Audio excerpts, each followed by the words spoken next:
It will premiere, I think, the end of February. There are already show times for local theaters beginning February the 24th. So I think it technically opens February the 25th.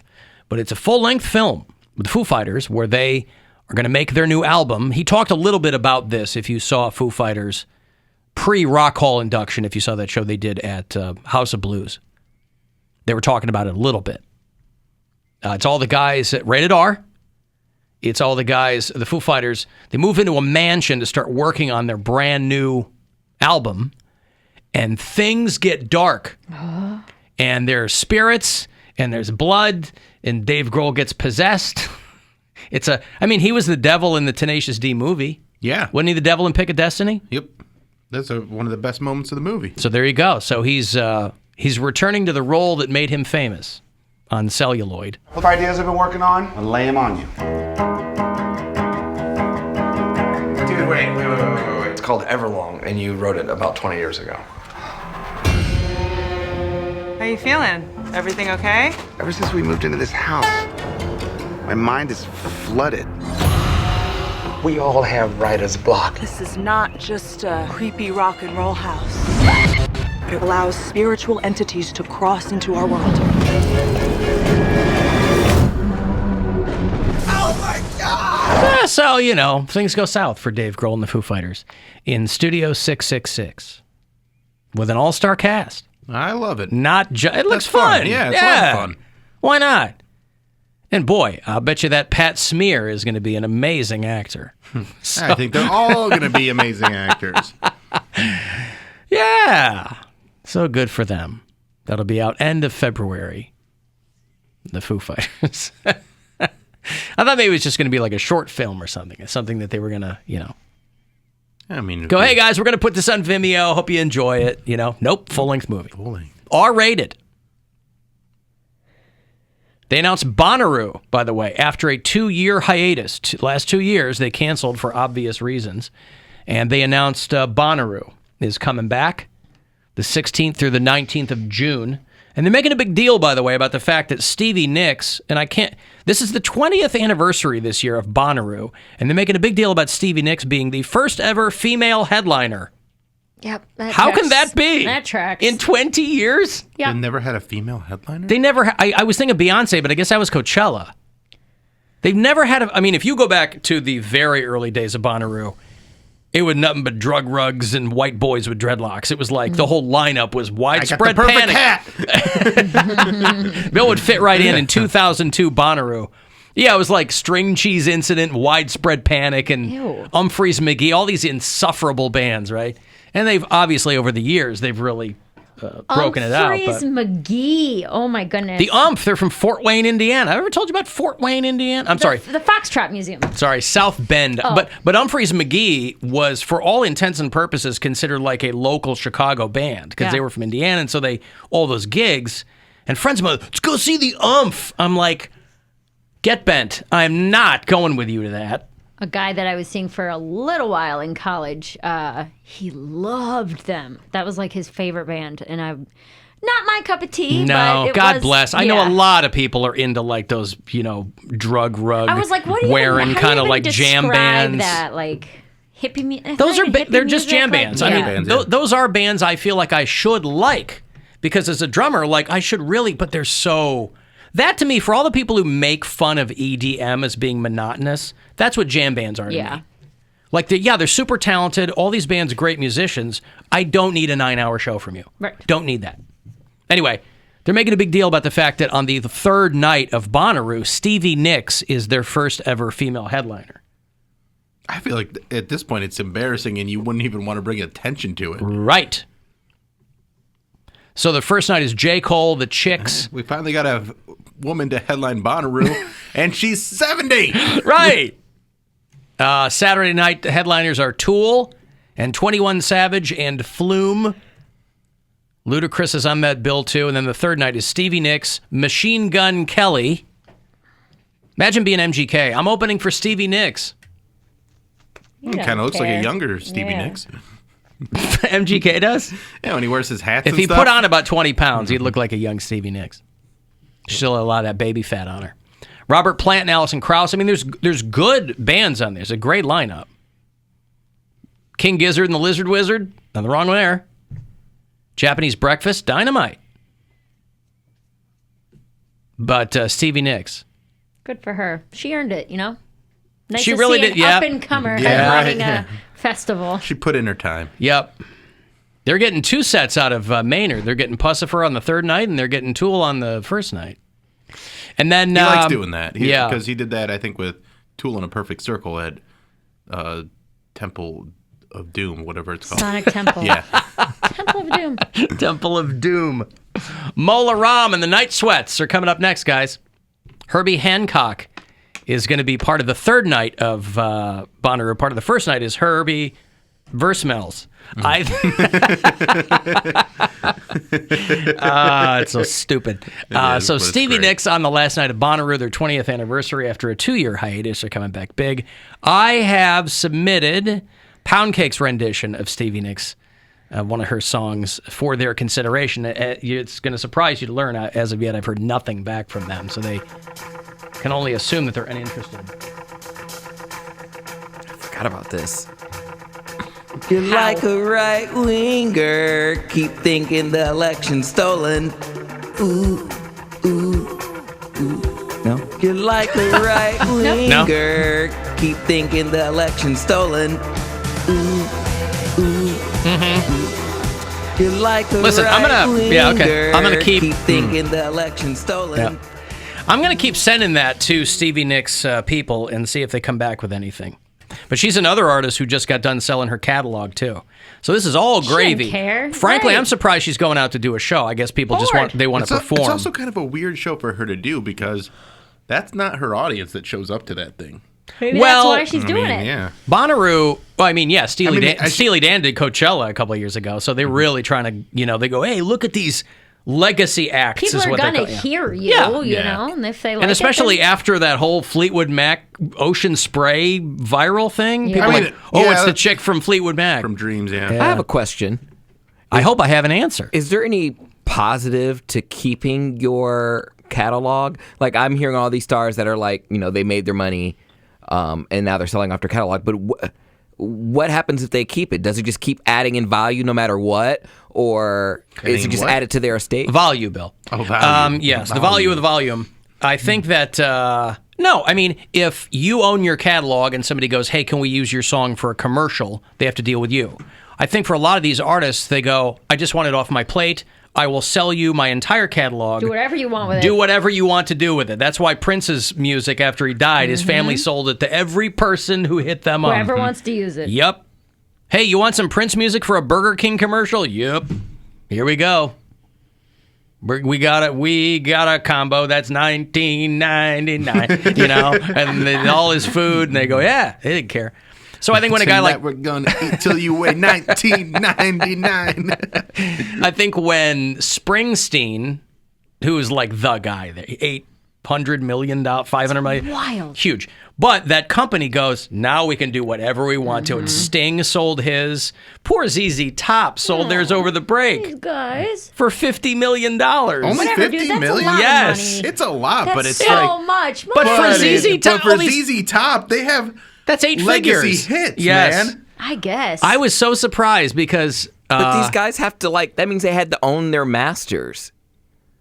And isn't that really hard to get? I didn't know all these stars. I think it's all. I don't know quite how it works out, but you own the songwriting and you own the. But owning your masters is only for a specific recording, No, it's not. from what I understand. No, It owning can your be. It can be. You can own an album. Like I own this album, but what these guys are doing, they're not selling an album. They're selling their entire That's what I the mean. artwork, Rights, yeah. the rights, and as many stories as we hear about these big record labels screwing over all these artists, where we can't own our masters, we don't own anything we write, and all these people are selling their catalogs later on in their life for hundreds of millions of dollars. It doesn't seem like that many people's getting screwed over.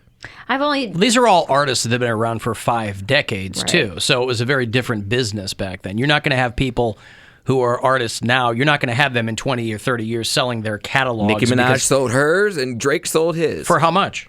$100 million each. Okay, so that shows you they are trying to get in just under the wire when people make that kind of money, because those are still young artists. So there's no way that at this point they would be doing that unless somebody offered them a ton of money. Because they're like, yeah, cool, I'm not going to make anything from here on out on streaming or anything like that. So just the pay scale has changed so much. You better take the payday now if you can. Right. I don't have a lot of experience, but the way that it was described to me signing the contract for my comedy album was that Hillbilly Bougie, available everywhere you get albums now, was that they owned that recording. The jokes are still mine. I can tell them and record them on a different whatever. They own the masters to that specific That's a very album. different way than a lot of Music musicians. is different? Yeah, Okay, music I is didn't very know. different. And like that's a very unique deal in the recording industry compared to if you put this out on this label, they want to have as much ownership as they can. Exclusivity as Right. possible. So do you... Technically, everything I create here at WMMS is owned by this company. Yeah. If I left, I couldn't take anything with me that I put together. You take these boom arms. I would have to. Yeah, for those. I would have to recreate it elsewhere. All the light bulbs are yours? I don't mean the stuff in the studio.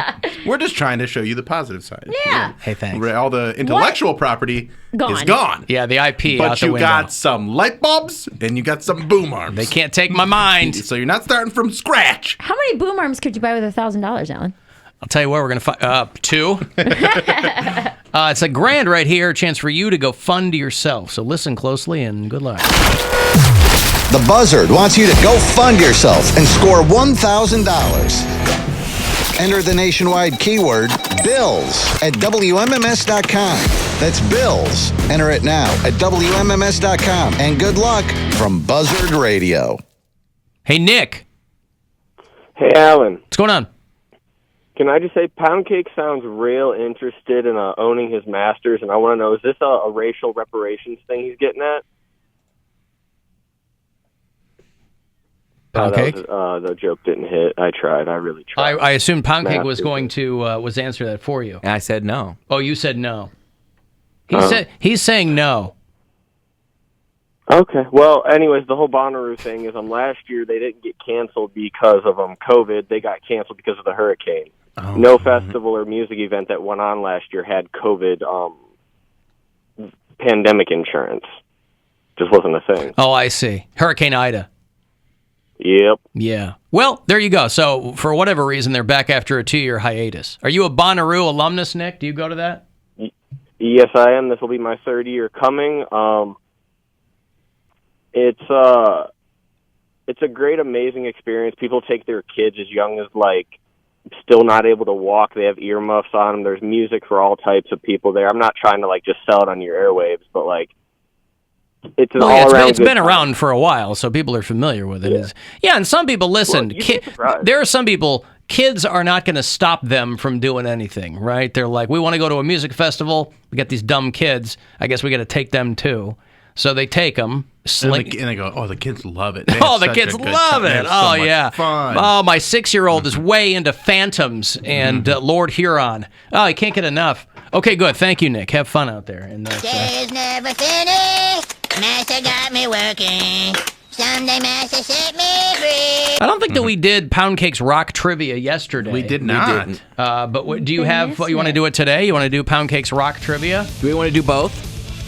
You can give us both, yeah. Poundcake's got a rock trivia of the day calendar that Bill gave him for Christmas. Oh my gosh, I don't think we did the 10th or the 11th or the 12th. We haven't done it this whole week. Okay, I'll just give you yesterday and today's. Yeah, okay. All right, so yesterday was, which one of the women in the Human League was dating lead singer Phil Oakley at the time Do You Want Me was released? And this is only A or B. So A, the blonde, or B, the brunette. Oh, God. Brunette. I'm going to say, who was the blonde? Susan somebody? Sarandon. No, I'm going to say Summers. the blonde. I'm going to go blonde. I'm only human. No, brunette.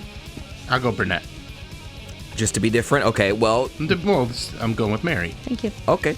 Well, you and Mary would be correct. Hey! It was the There, brunette. I trusted my instinct. So I was not wrong. trusting my instinct. Joanne Not the blonde. Catherall. Yeah, Joan Catherall. Okay. Okay, so that was yesterday's. And then today's, for Wednesday, in I Shall Be Free, Bob Dylan gets a call from JFK who asks, "My friend Bob, what do you need to make this country grow?" What is Bob's reply? A, liberty and justice so that all shall know. B, open roads where the children can grow. C, Wait, this is a wait. A lyric from the song. This is a lyric in the song. yes, when he gets a call from JFK. Okay. You need me to go over the answers again? Yes, please. Okay. A, liberty and justice so that all shall know. B, open roads where the children can go. C, more seeds of freedom to sow. D, my friend John Bridget Bardot. I have no idea. I'm not up on my JFK, and I'm absolutely not up on my Bob Bridget Dylan. Bardot. I'm going to go children. Children go. Bill is correct again. My friend John Bridget Bardot. My friend that? John Bridget Bardot. My friend John Bridget Bardot. Okay, I was going to say John Bridget Bardot is a lot less hot than the actual He's talking to actress. JFK, so he says, my friend John Bridget Bardot. So this isn't about that 17-minute song that Dylan dropped a couple years ago about the JFK assassination then. Didn't he do a song? Everybody was shooting one over Bob Dylan because he did some song about JFK, but it was a goddamn half an hour long or something.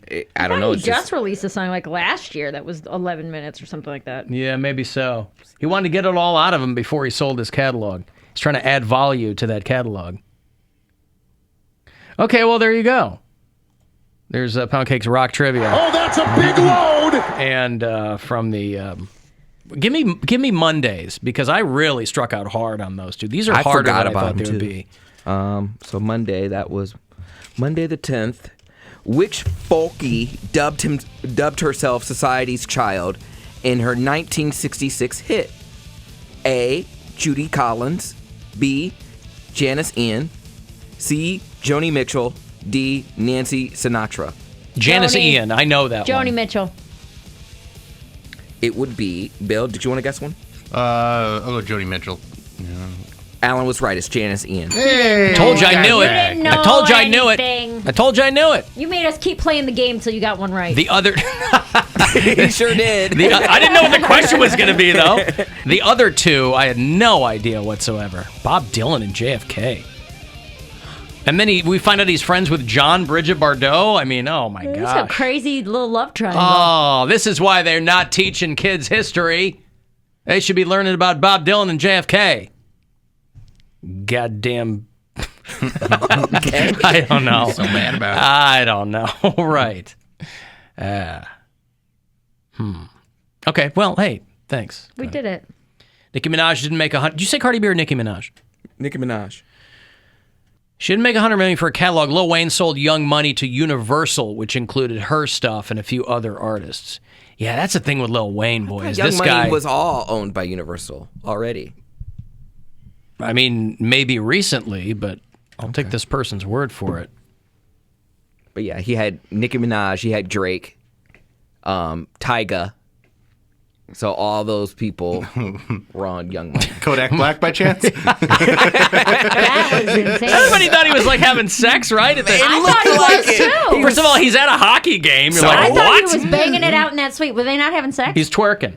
She was twerking. And he I was thought, behind. I thought he slipped it. I think that what I It was saw. far away, but Yes. I think that was the cover that, she was twerking, but no one saw what was sticking out. Man, no. Who was the girl? I don't know, some Instagram thought. Wow. Is that important? right. I mean, I was curious if it was a famous female. It looked cheeks. like they were the only two in the suite. No, because there's another guy.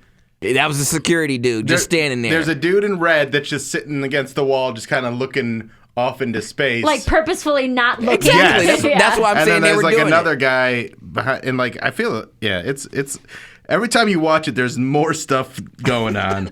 I like the guys in the suite next to him staring.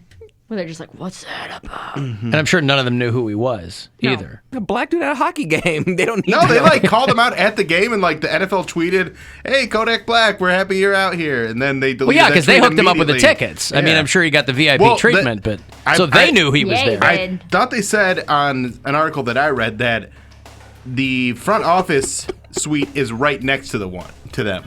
So like that's the people from that like are the heads of the Panthers organization. Fantastic. Right next to him. He's like, I'll show you a panther. If you haven't seen it, I a black panther. retweeted it at Bill Squire. An anaconda.